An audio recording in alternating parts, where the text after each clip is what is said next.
Hello guys, তোমরা সবাই কীরকম আছো? আশা করছি ভালো আছো। আর আমি তোমাদের অনুষ্কা।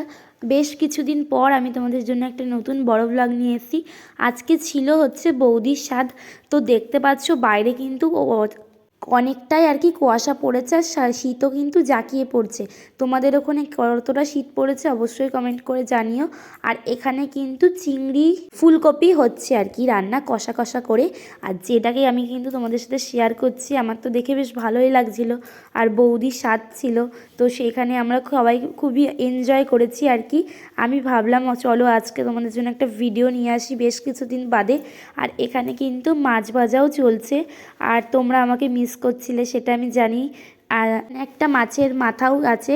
আর এবার একটা ঘরে রিচুয়াল থাকে যেটা বাঙালির মতে, সেরকমই একটা রিচুয়াল ছিল। আর এখানে কিন্তু প্রদীপ তুলেছিল, আর এখানে কিন্তু আমরা সুন্দর করে সাজিয়েছি। আর এখানে সবাই দাঁড়িয়ে রয়েছে, দেখছে আর কি কী হয়েছে আর কি। এখানে পায়েসটা দিয়ে দিল আর কি।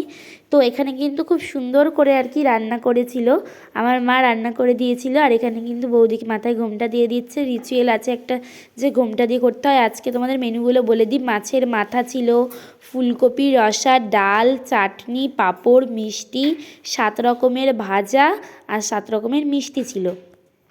আর প্রত্যেকটি রান্না কিন্তু দুর্দান্ত হয়েছিল, কিছু বলছি না। আর এখানে তো কিন্তু বৌদি পায়েস খাচ্ছিল, আগে নিয়ম ছিল যে পায়েস খেতে হয়, তো সেখানে তার জন্য খাচ্ছিল। আর আজকের ভিডিওটি কিন্তু এই পর্যন্তই রাখবো, আবার দেখা হবে নতুন কোনো ভিডিওর সাথে। আর আজকে আশা করি সকলের খুব ভালো লেগেছে।